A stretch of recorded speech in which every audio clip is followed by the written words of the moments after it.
नमस्कार दोस्तों, स्वागत आप सभी का आपके अपने YouTube channel Shri Ram classes में। और दोस्तों आज हम बात करने जा रहे हैं जवाहर नवोदय विद्यालय कक्षा 9 के लिए जो पेपर होने वाला है 24 फरवरी 2021 को।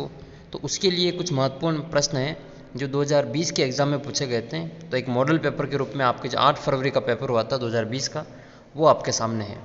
पूरे पेपर आपके जो 4 सेक्शन में बटा हुआ होगा। पहले सेक्शन में आपके हिंदी के 15 प्रश्न होंगे, दूसरे सेक्शन में 15 प्रश्न आपके होंगे, और तीसरे सेक्शन में आपके जो मैथमेटिक्स के प्रश्न होंगे, और चौथे सेक्शन में आपके जो जनरल साइंस के क्वेश्चन पूछे जाएंगे। 100 नंबर का पेपर होगा और नेगेटिव मार्किंग आपके पेपर में नहीं है। आपके जो इसमें स्पष्ट लिखा हुआ है कि इसमें आपके नेगेटिव मार्किंग नहीं है। तो आपको सबसे पहले अपने रोल नंबर भरने होंगे और जो दिए गए अनुभाग है उनको अपनी जो आंसर शीट है उसमें इसका सही आंसर लिखना होगा। तो आज के इस वीडियो में हम सबसे पहले बात कर रहे हैं हिंदी के प्रश्नों की। पहला प्रश्न है इसमें, स्वतंत्र का विलोम क्या होता है? तो स्वतंत्र का विलोम होता है इसमें परतंत्र। जिस लैंग्वेज में इसका विलोम पूछा है उसी लैंग्वेज में हमें उत्तर देना है। तो स्वतंत्र का जो विलोम होता है वो परतंत्र होता है। गुलाम, अधीन ये नहीं होगा। करेक्ट आंसर हो जाएगा इसमें परतंत्र। अगर ये आज़ाद का विलोम पूछता तो हम इसमें लिखते गुलाम। नीचे दिए गए शब्दों में से कौन सा अनेकार्थी है? अनेकार्थी का मतलब जिसके अनेक अर्थ निकलते हो। गर, तन, साँझ, कल। तो एक ऐसा शब्द है जो जिसके अनेक अर्थ निकलते हैं, वो है इसमें कल। कल का मतलब आने वाला कल, बीता हुआ कल। कल का मतलब मशीन भी होता है। अलग अलग प्रकार से इस कल का प्रयोग किया जाता है। तीसरा प्रश्न है, नीचे दिए गए शब्दों में से कौन सा शब्द आँख का पर्यायवाची नहीं है? तो नैन है, चक्षु है, नयन है, लेकिन ये मीन नहीं है। मीन मछली का पर्यायवाची है। आप चैनल को सब्सक्राइब कर ले ताकि आपके जो 24 फरवरी का पेपर है वो आपके सबसे पहले यहाँ पे सॉल्यूशन के रूप में आपको मिलेगा। तो आंसर शीट सबसे पहले आपको मिले, इसके लिए आप इस चैनल को सब्सक्राइब कर सकते हैं। चौथा प्रश्न है, विचार शब्द में इक प्रत्यय जोड़ने पर कौन सा शब्द बनेगा? विचार शब्द में इक प्रत्यय, आंसर इसका वैचारिक। सी ऑप्शन इसका करेक्ट हो जाएगा, वैचारिक। ईमानदारी शब्द कौन सी संज्ञा है?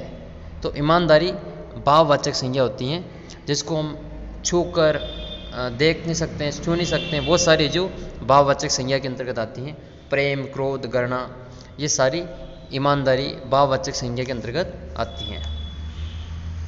रोजी रोटी शब्द कौन सा शब्द है? संज्ञा है, सर्वनाम है, शब्द युग्म में है, फिर विशेषण है। ये रोजी रोटी शब्द है जो शब्द युग में, यानी कि इन दोनों दिखने में एक जैसे हैं लेकिन इनके दोनों के अर्थ अलग अलग हैं। फल का बहुवचन क्या होता है? तो फल का बहुवचन हमेशा फल ही होता है, इसका हम बहुवचन नहीं कर सकते हैं। तो कुछ शब्द ऐसे होते हैं जो हमेशा ही बहुवचन में होते हैं, जैसे आंसू है तो आंसू भी हमेशा बहुवचन में ही प्रयुक्त होता है।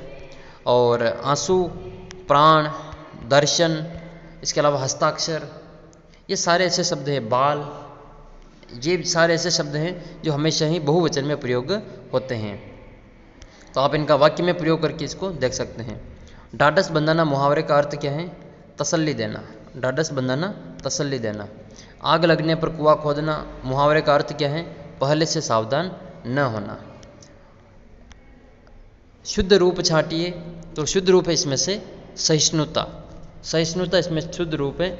अगर आपको उज्ज्वल का शुद्ध रूप पूछे तो उ और डबल ज और वो भी व के साथ में लगा हुआ और ल, यानी कि जो दो आधे ज और दोनों आधे ज व के लगते हैं और ये ल। उज्ज्वल जो होता है ऐसे शब्द लिखा जाता है, उज्ज्वल।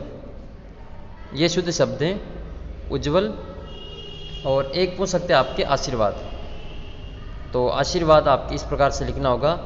ये जो र है वो वा के ऊपर लगेगा, आशीर्वाद। अब एक पद्यांश दे रखा है, इसको पढ़ करके आपको 5 प्रश्न के उत्तर लिखने हैं।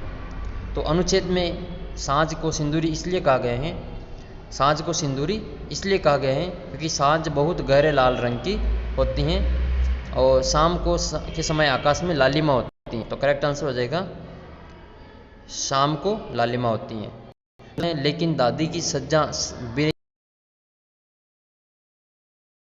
साँझ की जो दादी की जो बातें होती हैं, साँझ वाली बातें, वो हमेशा